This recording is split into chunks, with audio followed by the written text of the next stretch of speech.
outside Liberia's capital, a pleasant good morning and welcome to Poker News Summary. 50 minutes of news presentation about Liberia, Africa, and our one war. My name is Lyndon Toba, anchoring the segment of news presentation. Coming up in the headlines, Office of War and Economic Crimes Code launches outreach campaign for public confidence of Liberia transitional justice process.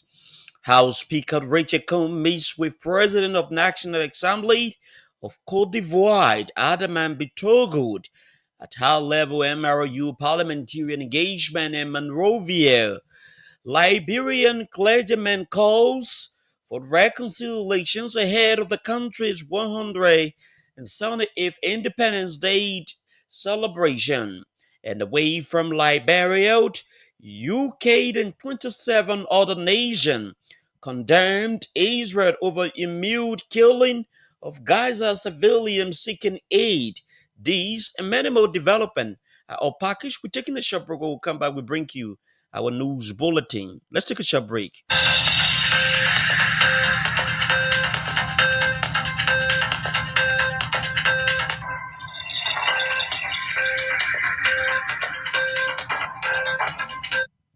Welcome back, and thanks for rejoining us on this presentation.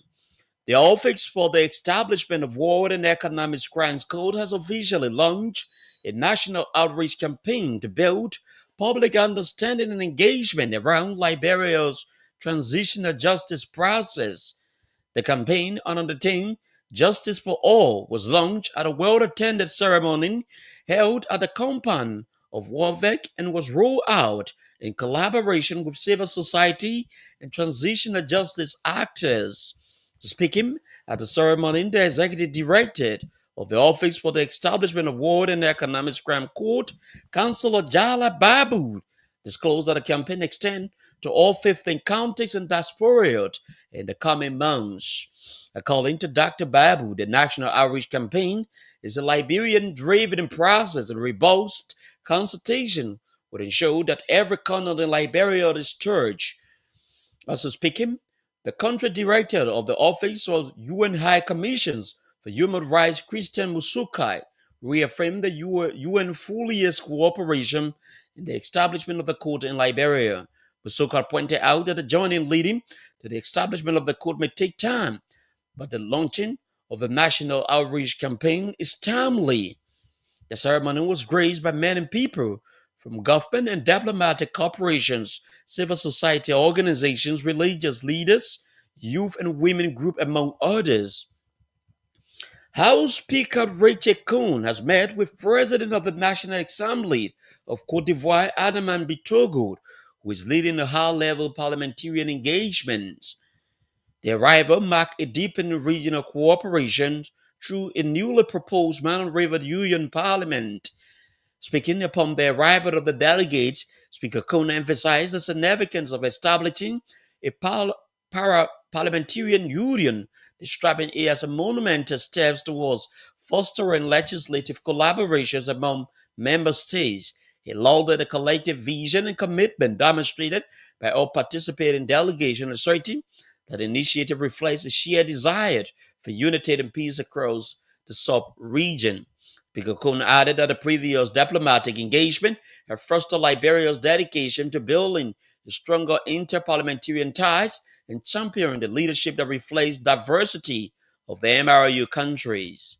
Also speaking, Adaman Bitogo expressed heartfelt gratitude to Speaker Combs and members of the Liberian House of Representatives for their warm hospitality and visionary leadership.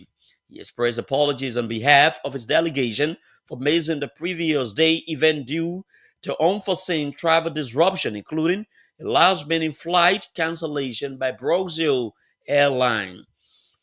President Bitogo underscored the deep historical, cultural, and geographical bonds shared among MRU countries while affirming his delegation's full support for the meeting and pending activities.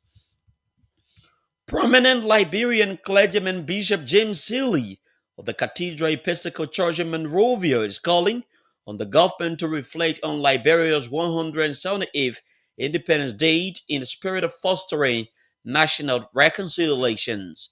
In the sermon delivered on Sunday, Bishop Sealy described national reconciliation as a crucial cornerstone for government and marginalized communities. He warned that neglecting this group could lead to significant unrest, potentially plunging the countries into chaos. The Cathedral Episcopal Church preacher also called on the legislature to support enactment of laws for national development plans. Bishop Sealy added that legislation is paramount to fostering national progress. President Joseph Boakai has dedicated two newly constructed secondary schools in Bong and Nima counties, bolstering government efforts to provide educational access. The initiative underscores the government's progressive commitment to widening access to quality education across Liberia.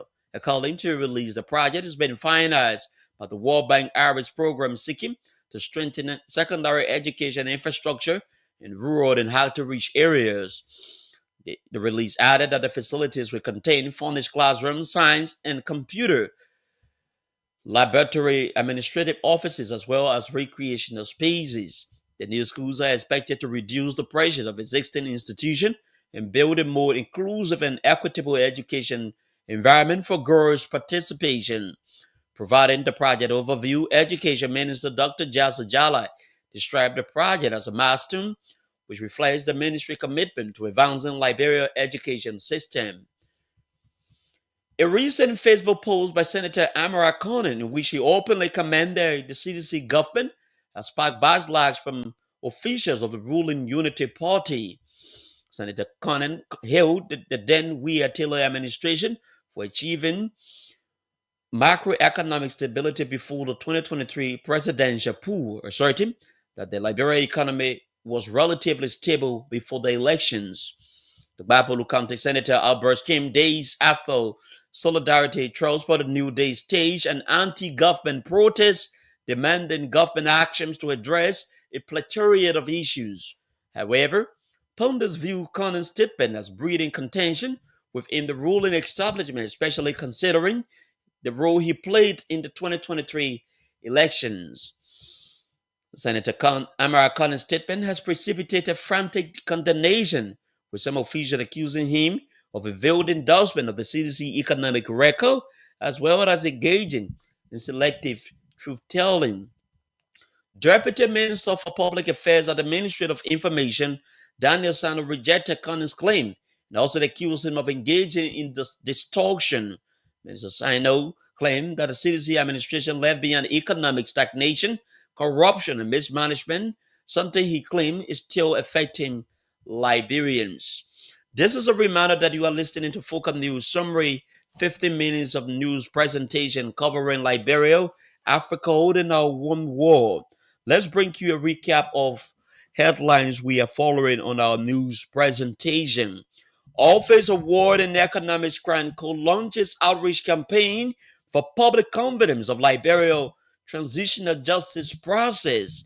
House Speaker Richard Combs meets with President of National Assembly of Cote d'Ivoire, Madam Adaman Bitogood, at high-level MRU parliamentarian engagement in Monrovia. Liberian clergyman calls for reconciliation ahead of the country's 178th Independence Day celebration. And away from home, UK and 27 other nations condemn Israel over immune killing of Gaza civilians seeking aid. Let's take a short break. When we come back, we bring you more development on our news program.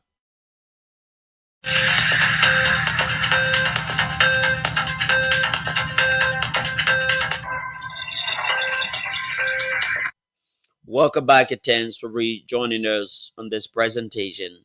New Georgia Township Commissioner Patient Bandit has canceled the results of the town center community elections. Commissioner Bandit cited widespread irregularities that undermined the election's credibility. The decision followed an internal probe into several complaints alleging serious procedural irregularity during the election. Further findings from the investigation revealed